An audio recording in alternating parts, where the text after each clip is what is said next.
The Captain of the Polestar, being an extract from the singular journal of John McAllister Ray, student of medicine. September 11. Latitude 81 degrees 40 minutes north, longitude 2 degrees east.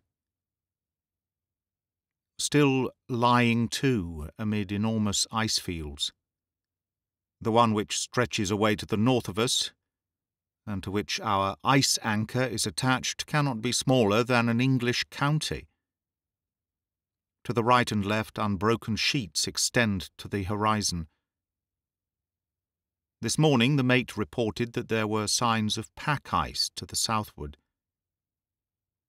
Should this form of sufficient thickness to bar our return, we shall be in a position of danger, as the food, I hear, is already running somewhat short.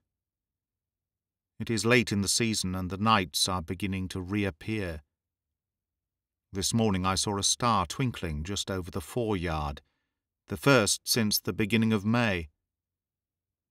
There is considerable discontent among the crew, many of whom are anxious to get back home to be in time for the herring season, when labour always commands a high price upon the Scotch coast. As yet their displeasure is only signified by sullen countenances and black looks. But I heard from the second mate this afternoon that they contemplated sending a deputation to the captain to explain their grievance. I much doubt how he will receive it, as he is a man of fierce temper and very sensitive about anything approaching an infringement of his rights. I shall venture after dinner to say a few words to him upon the subject. I have always found that he will tolerate from me what he would resent from any other member of the crew. Amsterdam Island, at the northwest corner of Spitzbergen, is visible upon our starboard quarter. A rugged line of volcanic rocks, intersected by white seams, which represent glaciers. It is curious to think that at the present moment there is probably no human being nearer to us than the Danish settlements in the south of Greenland, a good 900 miles as the crow flies. A captain takes a great responsibility upon himself when he risks his vessel under such circumstances. No whaler has ever remained in these latitudes till so advanced a period of the year. 9 p.m. I have spoken to Captain Craigie, and though the result has been hardly satisfactory, I am bound to say that he listened to what I had to say very quietly and even deferentially.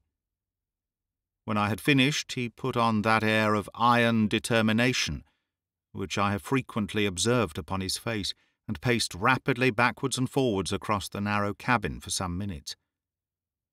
At first I feared that I had seriously offended him, but he dispelled the idea by sitting down again and putting his hand upon my arm, with a gesture which almost amounted to a caress. There was a depth of tenderness, too, in his wild dark eyes which surprised me considerably. "Look here, Doctor," he said. "I'm sorry I ever took you. I am indeed. And I would give £50 this minute to see you standing safe upon the Dundee Quay. It's hit or miss with me this time. There are fish to the north of us." "How dare you shake your head, sir, when I tell you I saw them blowing from the masthead?" This in a sudden burst of fury, though I was not conscious of having shown any signs of doubt. 22 fish in as many minutes as I am a living man, and not one under 10 foot. Note, a whale is measured among whalers not by the length of its body, but by the length of its whalebone. Now, Doctor, do you think I can leave the country when there is only one infernal strip of ice between me and my fortune? If it came on to blow from the north tomorrow, we could fill the ship and be away before the frost could catch us. If it came on to blow from the south, well, I suppose the men are paid for risking their lives, and as for myself, it matters but little to me, for I have more to bind me to the other world than to this one. I confess that I am sorry for you, though. I wish I had old Angus Tate, who was with me last voyage, for he was a man that would never be missed, and you said once that you were engaged, did you not?"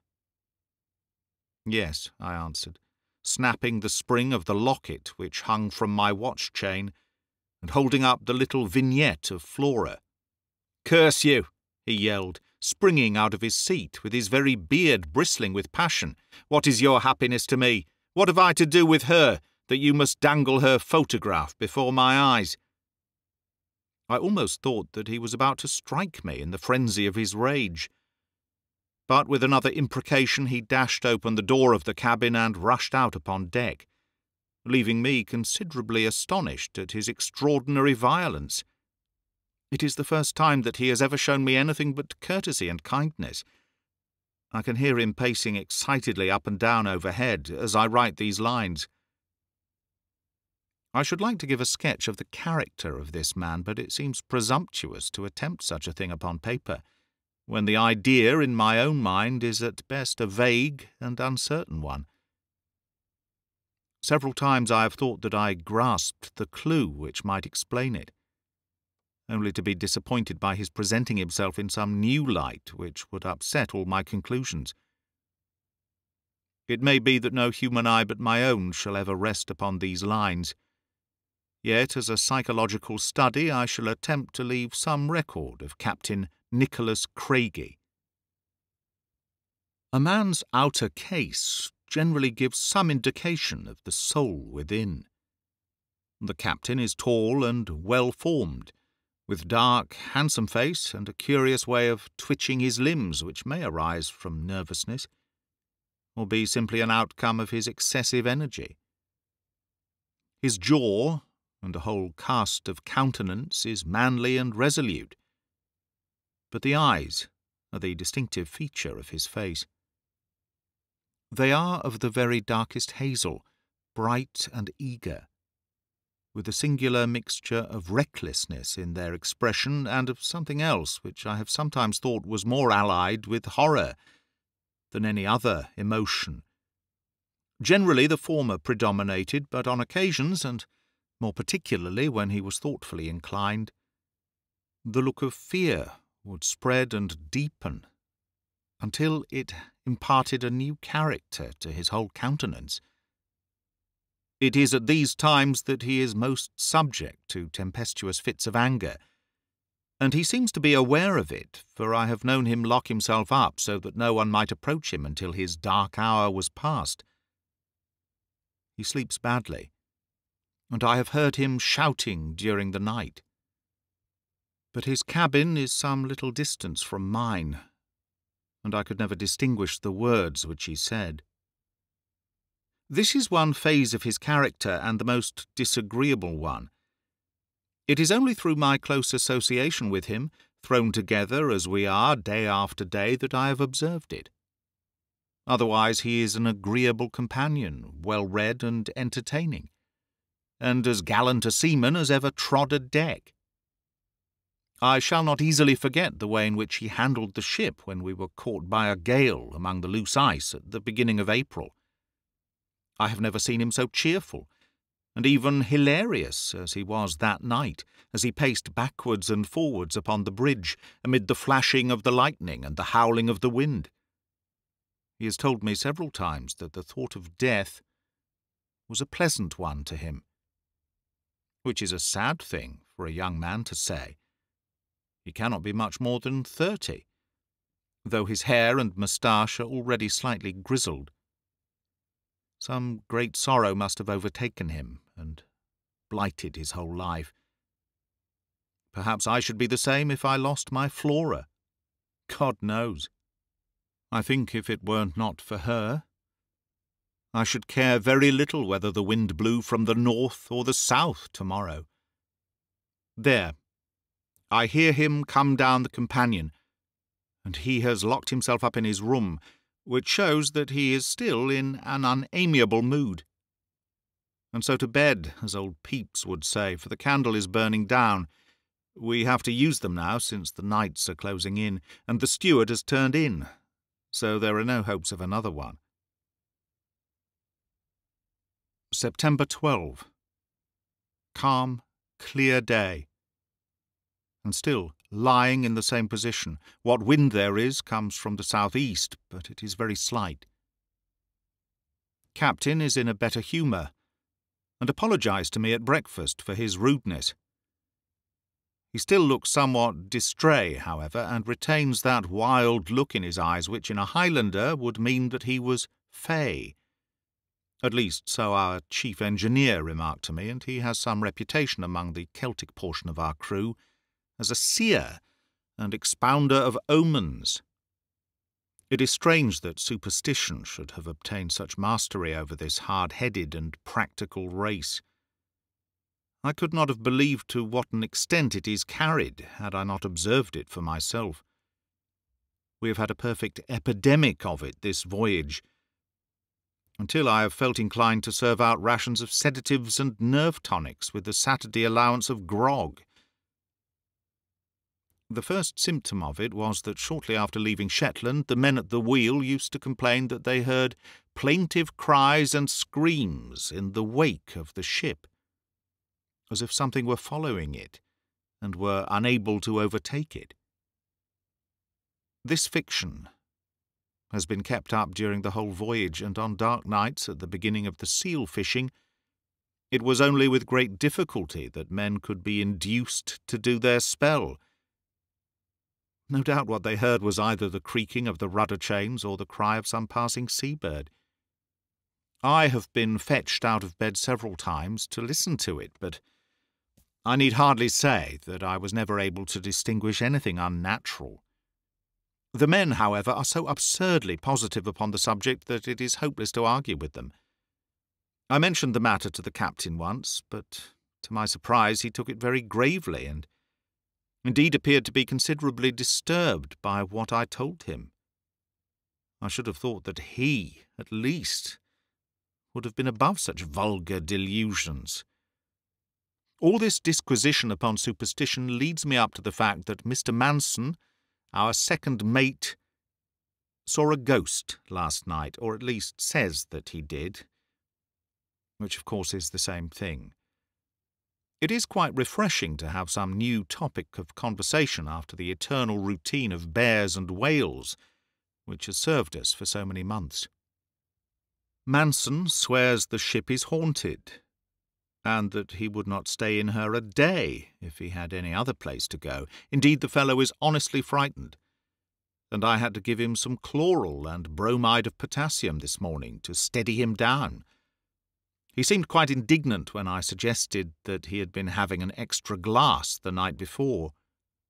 I was obliged to pacify him by keeping as grave a countenance as possible during his story, which he certainly narrated in a very straightforward and matter-of-fact way.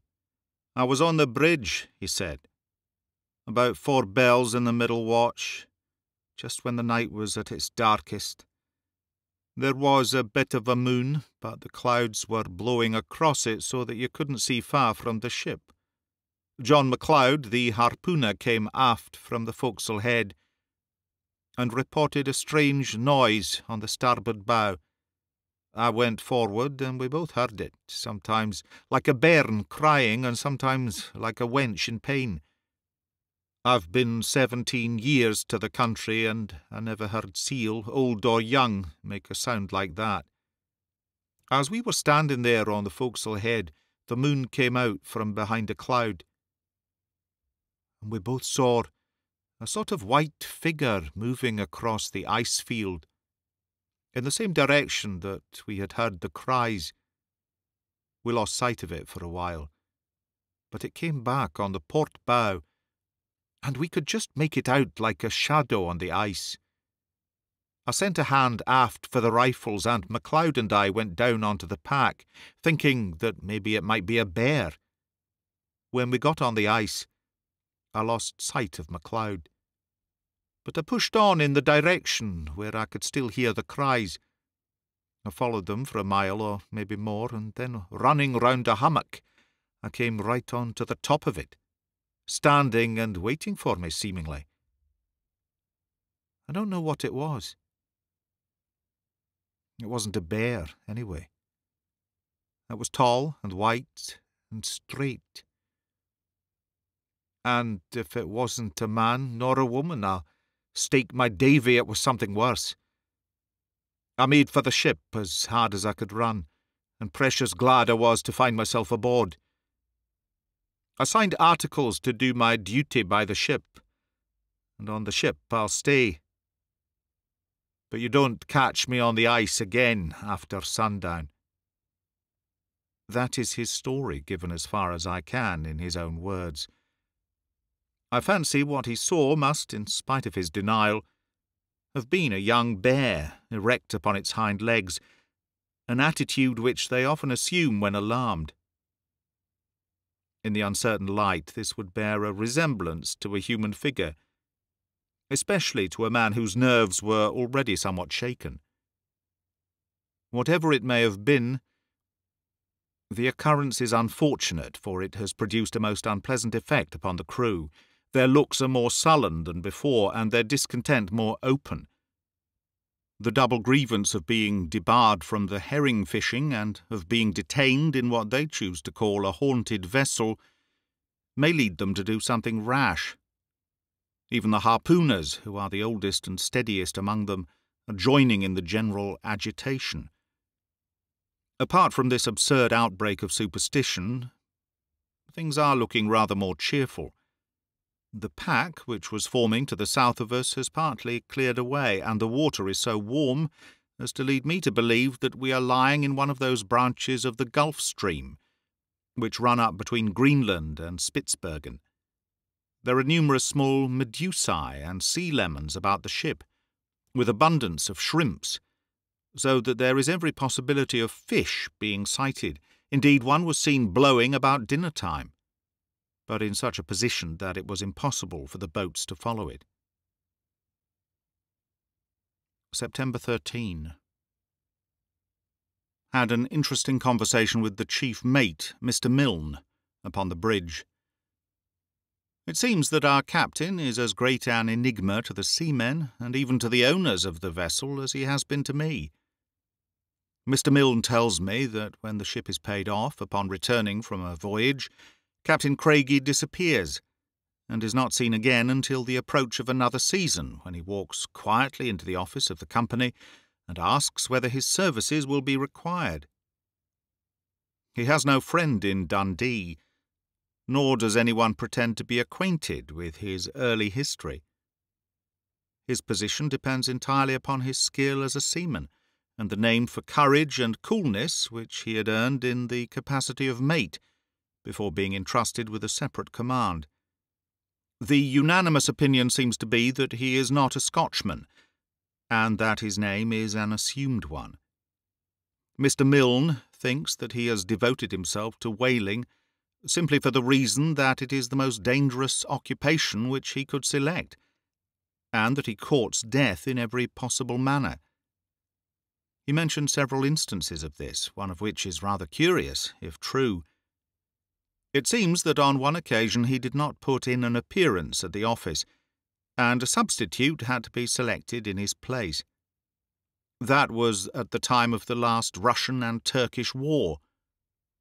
When he turned up again next spring, he had a puckered wound in the side of his neck, which he used to endeavour to conceal with his cravat. Whether the mate's inference that he had been engaged in the war is true or not, I cannot say. It was certainly a strange coincidence. The wind is veering round in an easterly direction, but is still very slight. I think the ice is lying closer than it did yesterday. As far as the eye can reach on every side, there is one wide expanse of spotless white, only broken by an occasional rift or the dark shadow of a hummock. To the south there is the narrow lane of blue water, which is our sole means of escape, and which is closing up every day. The captain is taking a heavy responsibility upon himself. I hear that the tank of potatoes has been finished, and even the biscuits are running short.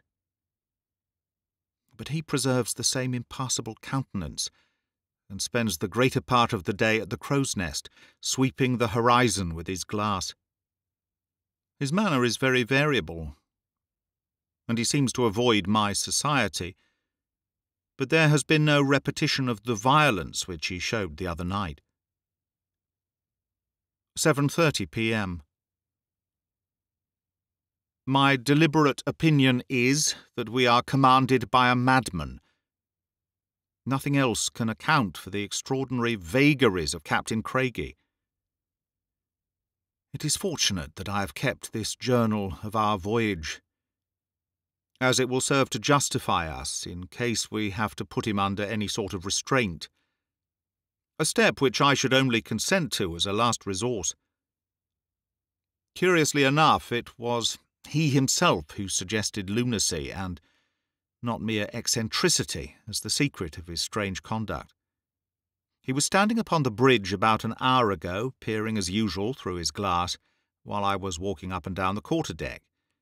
The majority of the men were below at their tea, for the watches have not been regularly kept of late. Tired of walking, I leaned against the bulwarks and admired the mellow glow cast by the sinking sun upon the great ice fields which surround us. I was suddenly aroused from the reverie into which I had fallen by a hoarse voice at my elbow, and starting round, I found that the captain had descended and was standing by my side. He was staring out over the ice with an expression in which horror, surprise, and something approaching to joy were contending for the mastery. In spite of the cold, great drops of perspiration were coursing down his forehead, and he was evidently fearfully excited. His limbs twitched, like those of a man upon the verge of an epileptic fit, and the lines about his mouth were drawn and hard. "Look!" he gasped, seizing me by the wrist, but still keeping his eyes upon the distant ice and moving his head slowly in a horizontal direction, as if following some object which was moving across the field of vision. "Look! There, man, there! Between the hummocks! Now coming out from behind the far one. You see her?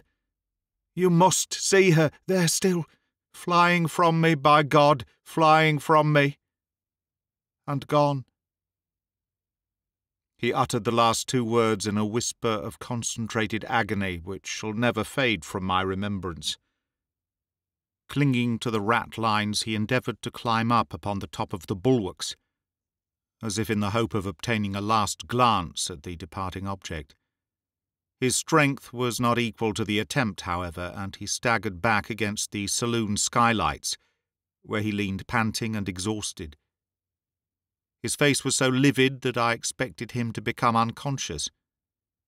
So I lost no time in leading him down the companion and stretching him upon one of the sofas in the cabin.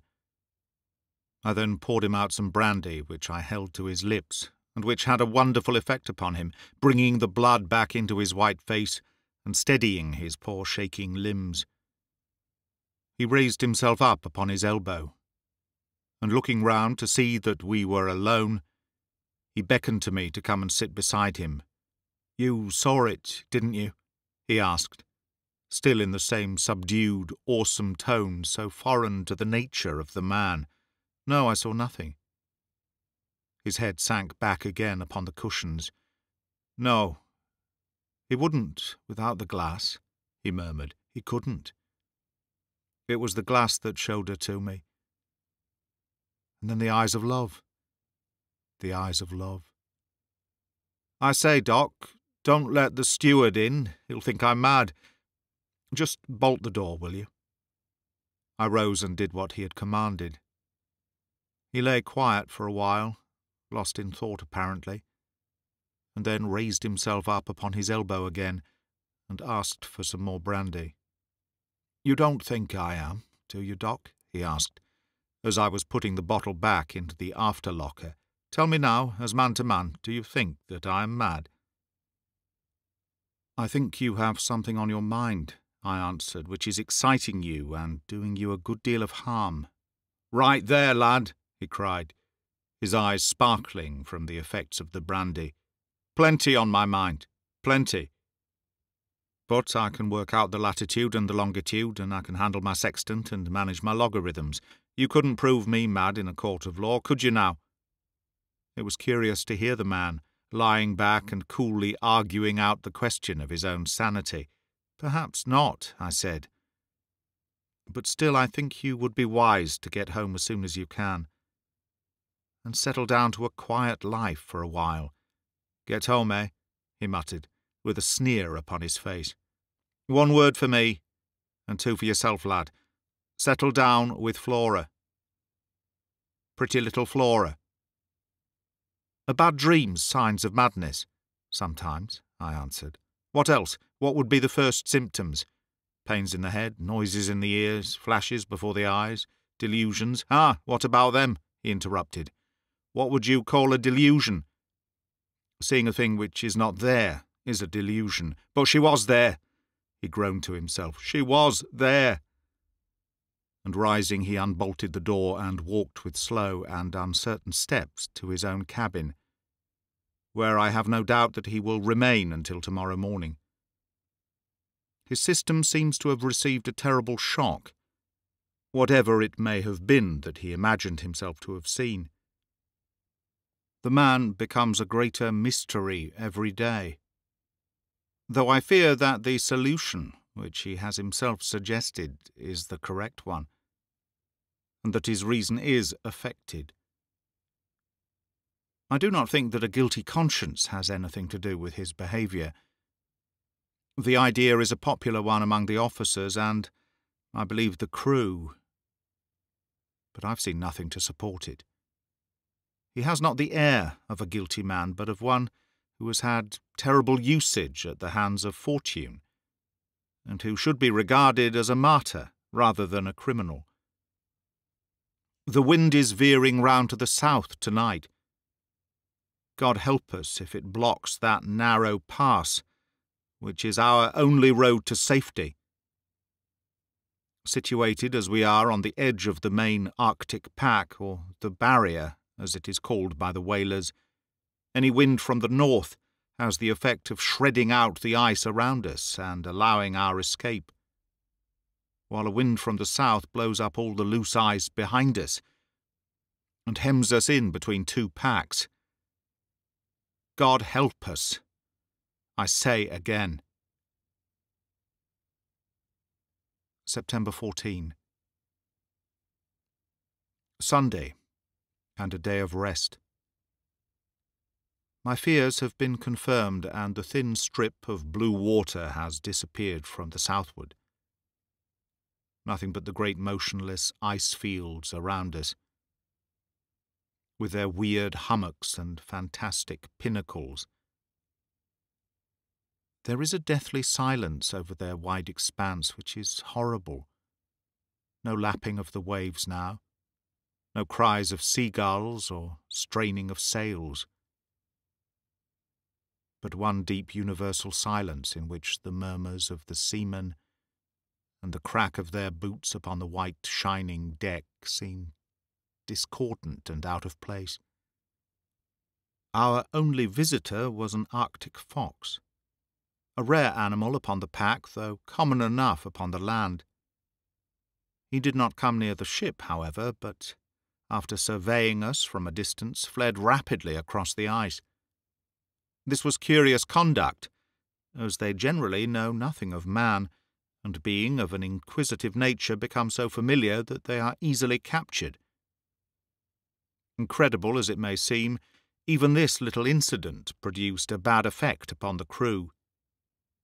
"Yon poor beastie kens mair I and sees mair, nor you nor me," was the comment of one of the leading harpooners, and the others nodded their acquiescence. It is vain to attempt to argue against such puerile superstition. They have made up their minds that there is a curse upon the ship, and nothing will ever persuade them to the contrary. The captain remained in seclusion all day, except for about half an hour in the afternoon, when he came out upon the quarter-deck. I observed that he kept his eye fixed upon the spot where the vision of yesterday had appeared, and was quite prepared for another outburst, but none such came. He did not seem to see me, although I was standing close beside him. Divine service was read as usual by the chief engineer. It is a curious thing that in whaling vessels the Church of England prayer book is always employed, although there is never a member of that church among either officers or crew. Our men are all Roman Catholics or Presbyterians, the former predominating. Since a ritual is used which is foreign to both, neither can complain that the other is preferred to them, and they listen with all attention and devotion, so that the system has something to recommend it. A glorious sunset, which made the great fields of ice look like a lake of blood. I have never seen a finer, and at the same time more weird effect. Wind is veering round. If it will blow 24 hours from the north, all will yet be well. September 15. Today is Flora's birthday. Dear lass, it is well that she cannot see her boy, as she used to call me, shut up among the ice fields with a crazy captain and a few weeks' provisions. No doubt she scans the shipping list in the Scotsman every morning to see if we are reported from Shetland. I have to set an example to the men and look cheery and unconcerned, but God knows, my heart is very heavy at times. The thermometer is at 19 Fahrenheit today. There is but little wind, and what there is comes from an unfavourable quarter. Captain is in an excellent humour. I think he imagines he has seen some other omen or vision, poor fellow, during the night, for he came into my room early in the morning and, stooping down over my bunk, whispered, "It wasn't a delusion, Doc. It's all right." After breakfast he asked me to find out how much food was left, which the second mate and I proceeded to do. It is even less than we had expected. Forward they have half a tank full of biscuits, 3 barrels of salt meat, and a very limited supply of coffee beans and sugar. In the afterhold and lockers there are a good many luxuries, such as tinned salmon, soups, haricot mutton, etc., but they will go a very short way among a crew of 50 men. There are 2 barrels of flour in the storeroom and an unlimited supply of tobacco. Altogether there is about enough to keep the men on half rations for 18 or 20 days, certainly not more. When we reported the state of things to the captain, he ordered all hands to be piped and addressed them from the quarter-deck. I never saw him to better advantage. With his tall, well-knit figure and dark, animated face, he seemed a man born to command, and he discussed the situation in a cool, sailor-like way which showed that, while appreciating the danger, he had an eye for every loophole of escape. "My lads," he said, "no doubt you think I brought you into this fix, if it is a fix, and maybe some of you feel bitter against me on account of it. But you must remember that for many a season no ship that comes to the country has brought in as much oil money as the old Polestar, and every one of you has had his share of it. You can leave your wives behind you in comfort, while other poor fellows come back to find their lasses on the parish. If you have to thank me for the one, you have to thank me for the other, and we may call it quits. We've tried a bold venture before this and succeeded, so now that we've tried one and failed, we've no cause to cry out about it. If the worst comes to the worst, we can make the land across the ice, and lay in a stock of seals, which will keep us alive until the spring. It won't come to that, though, for you'll see the Scotch coast again before 3 weeks are out. At present every man must go on half rations, share and share alike, and no favour to any. Keep up your hearts, and you'll pull through this as you've pulled through many a danger before." These few simple words of his had a wonderful effect upon the crew. His former unpopularity was forgotten, and the old harpooner, whom I have already mentioned for his superstition, led off 3 cheers, which were heartily joined in by all hands. September 16. The wind has veered round to the north during the night, and the ice shows some symptoms of opening out. The men are in a good humour, in spite of the short allowance upon which they have been placed. Steam is kept up in the engine room, that there be no delay should an opportunity for escape present itself. The captain is in exuberant spirits, though he still retains that wild, fey expression which I have already remarked upon. This burst of cheerfulness puzzles me more than his former gloom. I cannot understand it. I think I mentioned in an early part of this journal that one of his oddities is that he never permits any person to enter his cabin, but insists upon making his own bed, such as it is, and performing every other office for himself. To my surprise, he handed me the key today and requested me to go down there and take the time by his chronometer, while he measured the altitude of the sun at noon.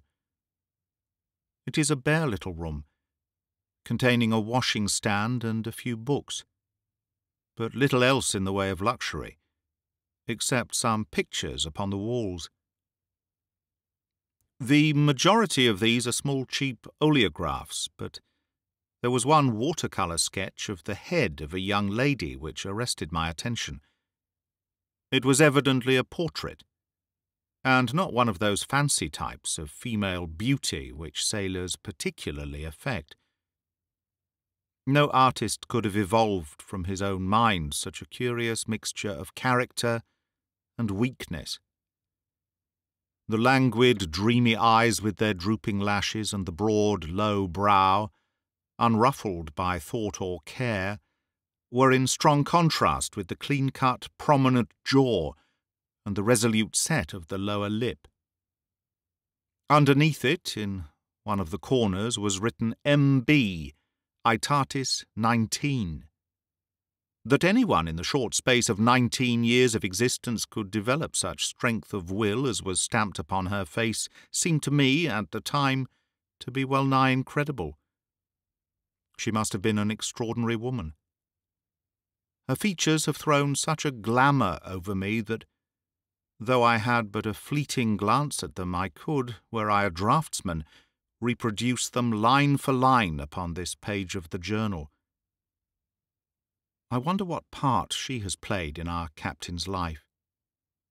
He has hung her picture at the end of his berth, so that his eyes continually rest upon it. Were he a less reserved man, I should make some remark upon the subject. Of the other things in his cabin there was nothing worthy of mention.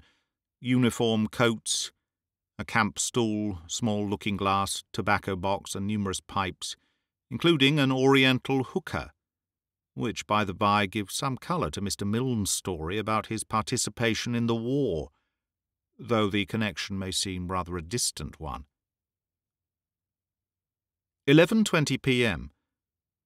Captain just gone to bed after a long and interesting conversation on general topics. When he chooses, he can be a most fascinating companion, being remarkably well read and having the power of expressing his opinion forcibly without appearing to be dogmatic. I hate to have my intellectual toes trod upon. He spoke about the nature of the soul, and sketched out the views of Aristotle and Plato upon the subject in a masterly manner. He seems to have a leaning for metempsychosis and the doctrines of Pythagoras. In discussing them, we touched upon modern spiritualism, and I made some joking allusion to the impostures of Slade, upon which, to my surprise, he warned me most impressively against confusing the innocent with the guilty, and argued that it would be as logical to brand Christianity as an error because Judas, who professed that religion, was a villain. He shortly afterwards bade me good night and retired to his room. The wind is freshening up and blows steadily from the north. The nights are as dark now as they are in England. I hope tomorrow may set us free from our frozen fetters. September 17. The bogey again. Thank heaven that I have strong nerves.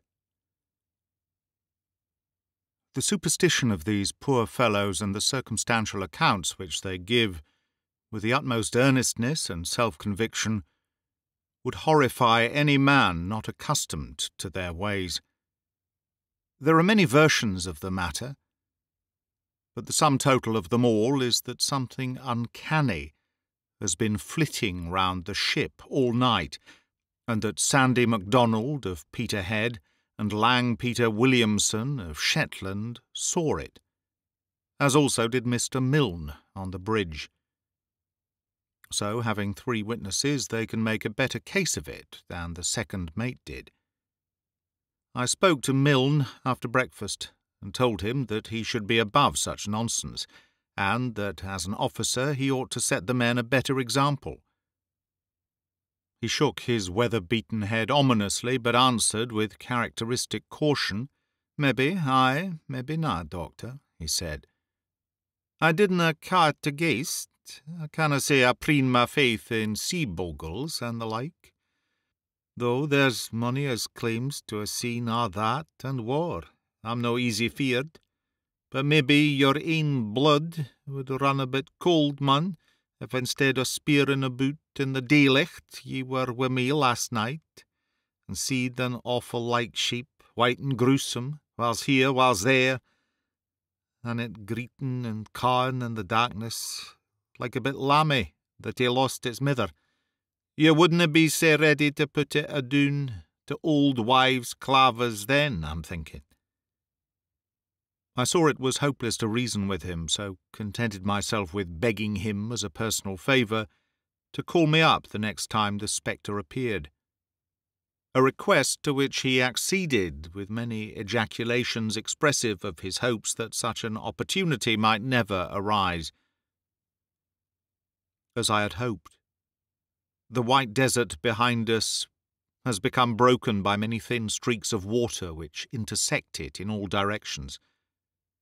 Our latitude today was 80 degrees 52 minutes north, which shows that there is a strong southerly drift upon the pack. Should the wind continue favourable, it will break up as rapidly as it formed.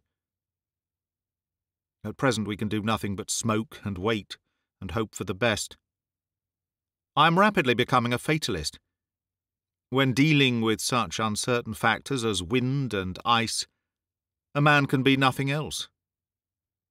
Perhaps it was the wind and sand of the Arabian deserts which gave the minds of the original followers of Mahomet their tendency to bow to Kismet. These spectral alarms have had a very bad effect upon the captain. I feared that it might excite his sensitive mind, and endeavoured to conceal the absurd story from him. But unfortunately he overheard one of the men making an allusion to it, and insisted upon being informed about it. As I had expected, it brought out all his latent lunacy in an exaggerated form. I can hardly believe that this is the same man who discoursed philosophy last night with the most critical acumen and coolest judgment. He is pacing backwards and forwards upon the quarter-deck like a caged tiger, stopping now and again to throw out his hands with a yearning gesture and stare impatiently out over the ice. He keeps up a continual mutter to himself, and once he called out, "A little time, love, but a little time." Poor fellow, it is sad to see a gallant seaman and accomplished gentleman reduced to such a pass, and to think that imagination and delusion can cow a mind to which real danger was but the salt of life. Was ever a man in such a position as I, between a demented captain and a ghost-seeing mate? I sometimes think I am the only really sane man aboard the vessel, except perhaps the second engineer, who is a kind of ruminant and would care nothing for all the fiends in the Red Sea, so long as they would leave him alone and not disarrange his tools. The ice is still opening rapidly, and there is every probability of our being able to make a start tomorrow morning. They will think I am inventing, when I tell them at home all the strange things that have befallen me. 12 p.m. I have been a good deal startled, though I feel steadier now, thanks to a stiff glass of brandy. I'm hardly myself yet, however, as this handwriting will testify. The fact is that I have gone through a very strange experience, and am beginning to doubt whether I was justified in branding everyone on board as madmen, because they professed to have seen things which did not seem reasonable to my understanding. Sure, I am a fool to let such a trifle unnerve me. And yet, coming as it does after all these alarms, it has an additional significance, for I cannot doubt either Mr. Manson's story or that of the mate, now that I have experienced that which I used formerly to scoff at. After all, it was nothing very alarming, a mere sound, and that was all. I cannot expect that anyone reading this, if anyone should read it, will sympathise with my feelings or realise the effect which it produced upon me at the time. Supper was over, and I had gone on deck to have a quiet pipe before turning in. The night was very dark, so dark that, standing under the quarter-boat, I was unable to see the officer upon the bridge. I think I have already mentioned the extraordinary silence which prevails in these frozen seas.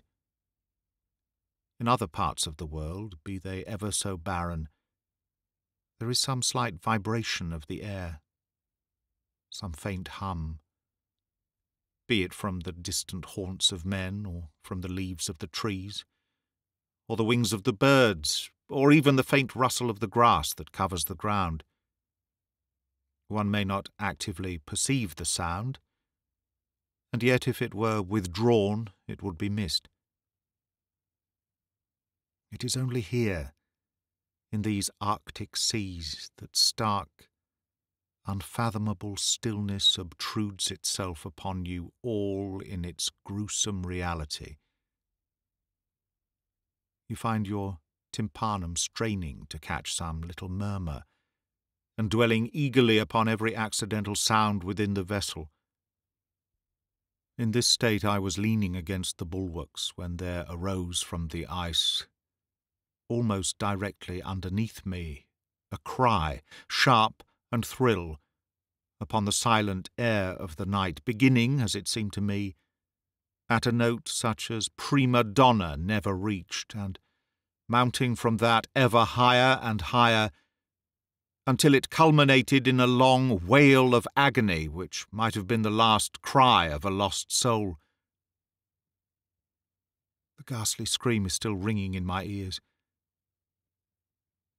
Grief, unutterable grief, seemed to be expressed in it, and a great longing. And yet through it all there was an occasional wild note of exultation. It shrilled out from close beside me, and yet as I glared into the darkness I could discern nothing.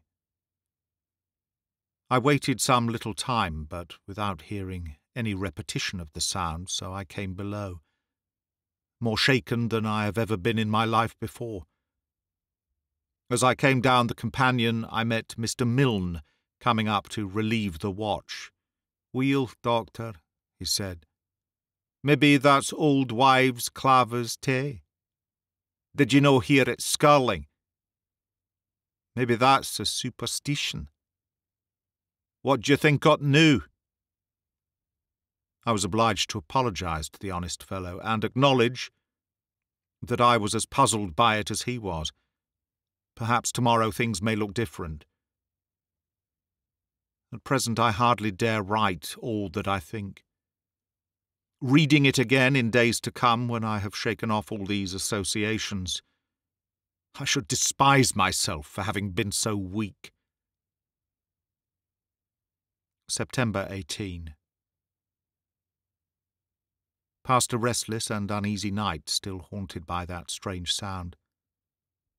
The captain does not look as if he had had much repose either, for his face is haggard and his eyes bloodshot. I have not told him of my adventure of last night, nor shall I. He is already restless and excited, standing up, sitting down, and apparently utterly unable to keep still. A fine lead appeared in the pack this morning, as I had expected, and we were able to cast off our ice anchor and steam about 12 miles in a west-southwesterly direction. We were then brought to a halt by a great floe, as massive as any which we have left behind us.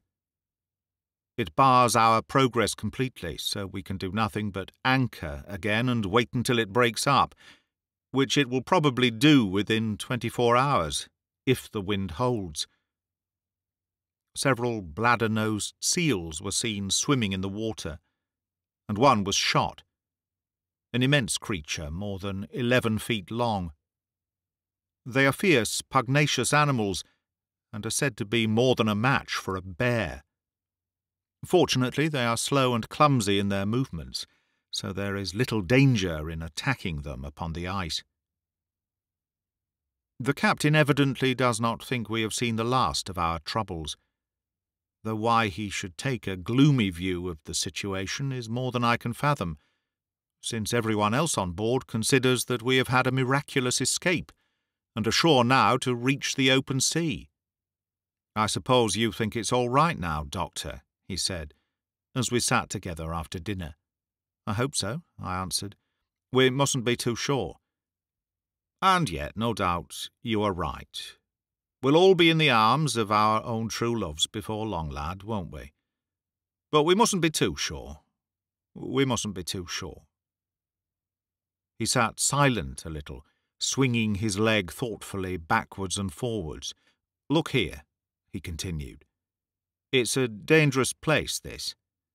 Even at its best, a treacherous, dangerous place.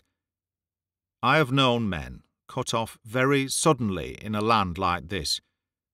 A slip would do it sometimes, a single slip, and down you go through a crack, and only a bubble on the green water to show where it was that you sank.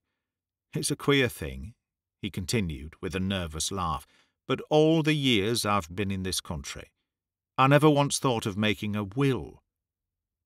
Not that I have anything to leave in particular, but still, when a man is exposed to danger, he should have everything arranged and ready. Don't you think so?" "Certainly," I answered, wondering what on earth he was driving at. "He feels better for knowing it's all settled," he went on. "Now, if anything should ever befall me, I hope that you will look after things for me. There is very little in the cabin, but such as it is, I should like it to be sold, and the money divided in the same proportion as the oil money among the crew. The chronometer I wish you to keep yourself, as some slight remembrance of our voyage. Of course, all this is a mere precaution, but I thought I would take the opportunity of speaking to you about it. I suppose I might rely upon you if there were any necessity?" "Most assuredly," I answered, "and since you are taking this step, I may as well—" You, he interrupted. "You're all right. What the devil is the matter with you?" "There, I didn't mean to be peppery, but I don't like to hear a young fellow that has hardly begun life speculating about death. Go up on deck and get some fresh air into your lungs, instead of talking nonsense in the cabin and encouraging me to do the same." The more I think of this conversation of ours, the less do I like it. Why should the man be settling his affairs at the very time when we seem to be emerging from all danger? There must be some method in his madness. Can it be that he contemplates suicide? I remember that upon one occasion he spoke in a deeply reverent manner of the heinousness of the crime of self-destruction.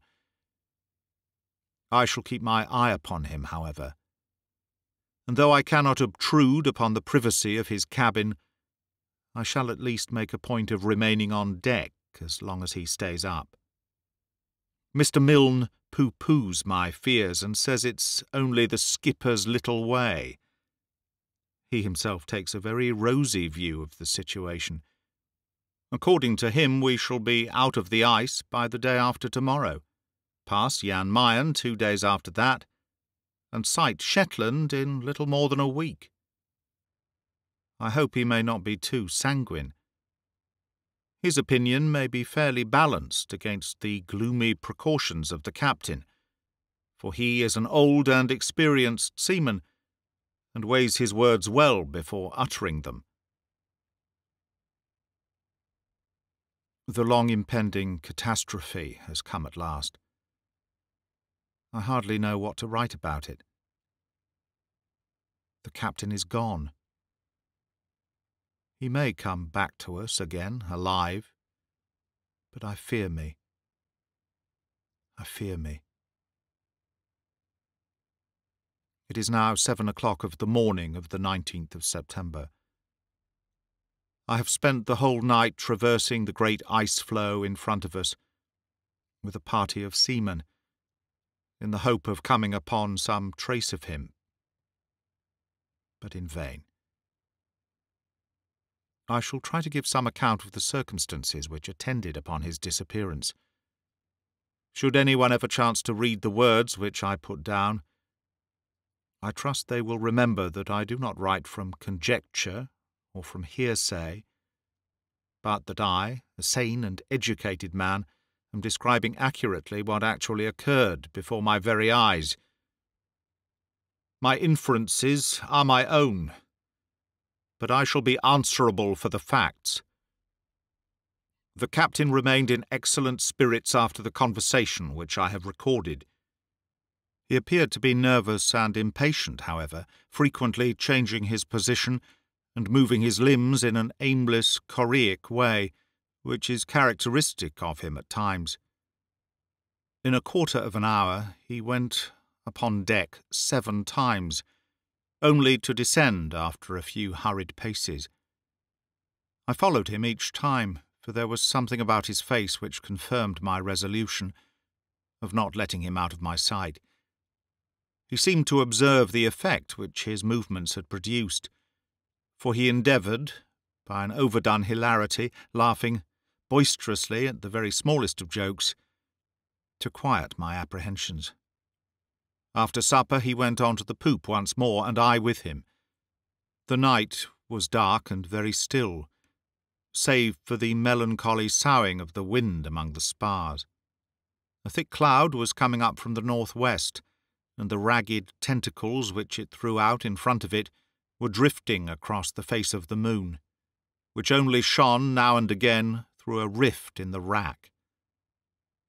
The captain paced rapidly backwards and forwards, and then, seeing me still dogging him, he came across and hinted that he thought I should be better below, which I need hardly say had the effect of strengthening my resolution to remain on deck. I think he forgot about my presence after this, for he stood silently leaning over the taffrail and peering out across the great desert of snow, part of which lay in shadow, while part glittered mistily in the moonlight. Several times I could see by his movements that he was referring to his watch, and once he muttered a short sentence, of which I could only catch the one word, "ready." I confess to having felt an eerie feeling creeping over me as I watched the loom of his tall figure through the darkness, and noted how completely he fulfilled the idea of a man who is keeping a tryst. A tryst with whom? Some vague perception began to dawn upon me as I pieced one fact with another, but I was utterly unprepared for the sequel. By the sudden intensity of his attitude, I felt that he saw something.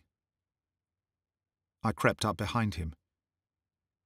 He was staring with an eager, questioning gaze at what seemed to be a wreath of mist, blown swiftly in a line with the ship. It was a dim, nebulous body, devoid of shape, sometimes more, sometimes less apparent, as the light fell on it. The moon was dimmed in its brilliancy at the moment by a canopy of thinnest cloud, like the coating of an anemone. "Coming, lass, coming," cried the skipper, in a voice of unfathomable tenderness and compassion, like one who soothes a beloved one by doing some favour long looked for, and as pleasant to bestow as to receive.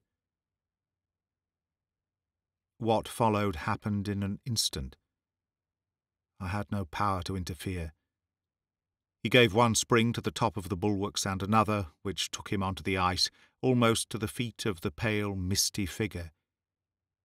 He held out his hands as if to clasp it, and so ran into the darkness with outstretched arms and loving words. I stood still, rigid and motionless, straining my eyes after his retreating form, until his voice died away in the distance. I never thought to see him again. But at that moment the moon shone out brilliantly through a chink in the cloudy heaven, and illuminated the great field of ice. Then I saw his dark figure already a very long way off, running with prodigious speed across the frozen plain.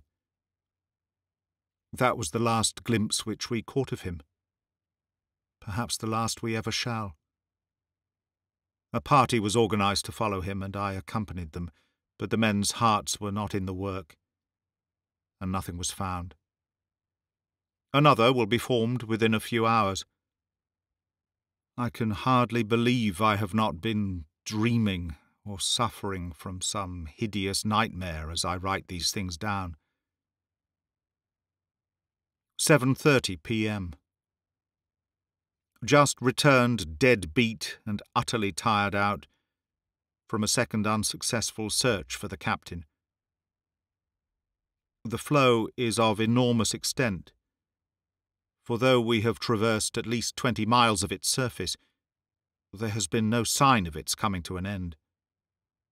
The frost has been so severe of late that the overlying snow is frozen as hard as granite. Otherwise we might have had the footsteps to guide us. The crew are anxious that we should cast off and steam round the floe and so to the southward, for the ice has opened up during the night, and the sea is visible upon the horizon. They argue that Captain Craigie is certainly dead, and that we are all risking our lives to no purpose by remaining when we have an opportunity of escape. Mr. Milne and I have had the greatest difficulty in persuading them to wait until tomorrow night, and have been compelled to promise that we will not under any circumstances delay our departure longer than that. We propose, therefore, to take a few hours' sleep, and then to start upon a final search. September 20, evening. I crossed the ice this morning with a party of men exploring the southern part of the floe, while Mr. Milne went off in a northerly direction. We pushed on for 10 or 12 miles without seeing a trace of any living thing, except a single bird, which fluttered a great way over our heads and which by its flight I should judge to have been a falcon. The southern extremity of the ice field tapered away into a long, narrow spit, which projected out into the sea. When we came to the base of this promontory, the men halted, but I begged them to continue to the extreme end of it, that we might have the satisfaction of knowing that no possible chance had been neglected. We had hardly gone 100 yards before MacDonald of Peterhead cried out that he saw something in front of us and began to run. We all got a glimpse of it and ran too. At first it was only a vague darkness against the white ice, but as we raced along together, it took the shape of a man, and eventually of the man of whom we were in search. He was lying face downwards upon a frozen bank. Many little crystals of ice and feathers of snow had drifted onto him as he lay, and sparkled upon his dark seaman's jacket. As we came up, some wandering puff of wind caught these tiny flakes in its vortex, and they whirled up into the air, partially descended again, and then, caught once more in the current, sped rapidly away in the direction of the sea. To my eyes it seemed but a snowdrift, but many of my companions averred that it started up in the shape of a woman, stooped over the corpse and kissed it, and then hurried away across the floe. I have learned never to ridicule any man's opinion, however strange it may seem. Sure it is that Captain Nicholas Craigie had met with no painful end, for there was a bright smile upon his blue pinched features, and his hands were still outstretched, as though grasping at the strange visitor which had summoned him away into the dim world that lies beyond the grave. We buried him the same afternoon, with the ship's ensign around him, and a 32-pound shot at his feet. I read the burial service, while the rough sailors wept like children. For there were many who owed much to his kind heart, and who showed now the affection which his strange ways had repelled during his lifetime.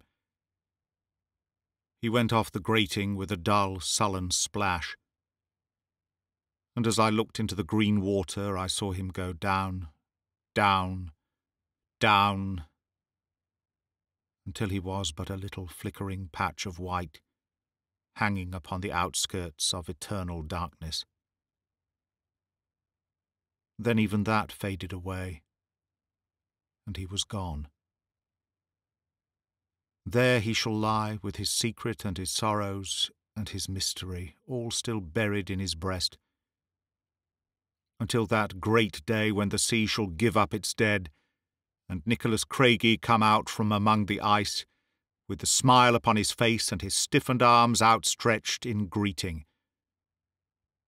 I pray that his lot may be a happier one in that life than it has been in this. I shall not continue my journal. Our road to home lies plain and clear before us, and the great ice field will soon be but a remembrance of the past. It will be some time before I get over the shock produced by recent events. When I began this record of our voyage, I little thought of how I should be compelled to finish it. I'm writing these final words in the lonely cabin, still starting at times and fancying I hear the quick nervous step of the dead man upon the deck above me. I entered his cabin tonight, as was my duty, to make a list of his effects in order that they might be entered in the official log. All was as it had been upon my previous visit, save that the picture, which I have described as having hung at the end of his bed, had been cut out of its frame as with a knife, and was gone. With this last link in a strange chain of evidence, I close my diary of the voyage of the Polestar. Note by Dr. John McAllister Ray, Senior. I have read over the strange events connected with the death of the captain of the Polestar, as narrated in the journal of my son. That everything occurred exactly as he describes it, I have the fullest confidence and, indeed, the most positive certainty, for I know him to be a strong-nerved and unimaginative man, with the strictest regard for veracity. Still, the story is, on the face of it, so vague and so improbable that I was long opposed to its publication. Within the last few days, however, I have had independent testimony upon the subject which throws a new light upon it. I had run down to Edinburgh to attend a meeting of the British Medical Association when I chanced to come across Dr. P., an old college chum of mine, now practising at Saltash in Devonshire. Upon my telling him of this experience of my son's, he declared to me that he was familiar with the captain and proceeded, to my no small surprise, to give me a description of him which tallied remarkably well with that given in the journal, except that he depicted him as a younger man. According to his account, he had been engaged to a young lady of singular beauty residing upon the Cornish coast. During his absence at sea, his betrothed had died under circumstances of peculiar horror.